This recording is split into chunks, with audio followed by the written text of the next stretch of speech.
Did you know that China is home to more than 20 million Muslims?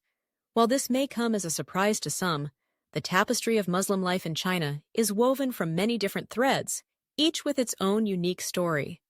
Among these threads, two vibrant communities stand out: the Hui and the Uyghurs. Today, we're delving into their stories. You'll discover how two Muslim groups, united by faith but distinct in nearly every other aspect, have shaped and been shaped by the sweeping currents of Chinese history. Begin the journey by rewinding to ancient times, when vast caravans crossed the Silk Road, carrying silk, spices, and stories across continents. It was along these legendary trade routes that the seeds of Islam first found fertile soil in China. The Hui people trace their origins back to Arab, Persian, and Central Asian traders, merchants and scholars who journeyed deep into Chinese territory a millennium ago. Over centuries, these early Muslims settled, married into local Han Chinese families, and adopted many Chinese customs. What emerged was a new identity, one Chinese in language and culture, but steadfastly Muslim in faith. The Hui, therefore, are a living testament to centuries of synthesis and adaptation, a blending of foreign and local influences that created an identity both unique and familiar in the fabric of Chinese society. Travel northwest to the sweeping deserts and lush oases of Central Asia, and the story takes a different turn. Here lies Xinjiang, a vast region known for its dramatic landscapes and as a crucible of cultures for millennia. The Uyghurs, unlike the Hui, are a Turkic people, descendants of ancient nomads and powerful empires such as the Uyghur Khaganate and the Kingdom of Kocho. Their roots run deep in the land, their history intertwined with legendary rulers, great cities like Turpan and Kashgar, and the rich traditions of Central Asia. While invaders and settlers came and went, the Uyghur people held fast to their language, their stories, and their way of life. But what truly distinguishes the Hui and the Uyghurs goes beyond their origins. It is found in the ways they live, speak, and express their beliefs. The Hui are often called Chinese Muslims for a reason. They speak Mandarin as their mother tongue, write their prayers and poetry in Chinese characters, and blend Islamic dietary laws with elements of Chinese cuisine. Walking through a Hui neighborhood, you might find bustling noodle shops, calligraphy workshops, or even traditional Chinese medicine practitioners, all operated by Hui families. Their mosques are often built with upturned eaves and graceful pagoda designs, looking more like elegant Chinese temples than the domed mosques of the Middle East. Hui dress styles are likewise subtle. Often only their distinctive white caps or simple headscarves set them apart from their Han neighbors. Over generations, the Hui became a bridge between two worlds, embracing Chinese cultural norms while preserving Islamic customs such as fasting during Ramadan, attending Friday prayers, and observing halal food laws. Uyghur culture, by contrast, is a vibrant mosaic of Turkic tradition, music, and spiritual devotion. The Uyghur language, with its roots in Turkic and a script similar to Arabic, is the soul of Uyghur identity. In Uyghur homes, the aromas of hand-pulled noodles, spiced lamb, and fist-sized samsa pies fill the air. Music and dance are central to Uyghur life, whether at weddings, festivals, or simple family gatherings. The rhythmic beats of rawap and dutar lutes invite everyone to join in.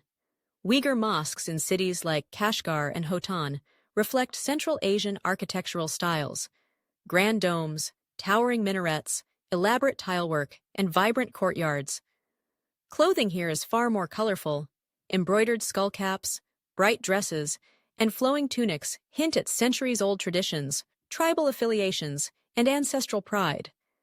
Their spiritual practice, too, is infused with a distinctive Sufi flavor, songs of devotion and whirling dances that express a yearning to connect the soul with the divine. Looking at the modern map of China, Hui and Uyghur communities are set apart not only by culture, but geography. The Hui are dispersed like threads across the vast fabric of China. You'll find Hui communities in the historical Muslim heartland of Ningxia, a region known as the Ningxia Hui Autonomous Region, but also in Gansu, Yunnan, Henan, and major cities from Beijing to Xi'an. Their mobility and adaptation over centuries have allowed the Hui to flourish in many corners of the country without forming a separate territorial homeland. Everywhere they live, they build mosques and run halal businesses, quietly maintaining their traditions amid the hum of daily Chinese life. For the Uyghurs, home is, and has long been, synonymous with Xinjiang. This far-flung autonomous region, about as large as France and Germany combined, remains their ancestral homeland.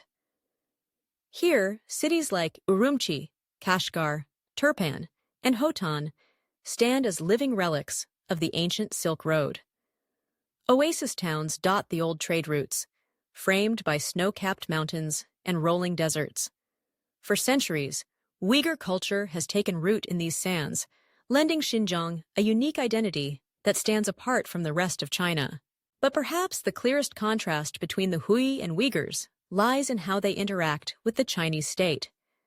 Because the Hui have so thoroughly adopted Chinese language and customs, their relationship with the government has often been more stable and pragmatic. In many ways, Hui Muslims are seen as fellow Chinese, a community whose loyalty is seldom in question, and whose faith practices do not challenge the core tenets of state identity or authority.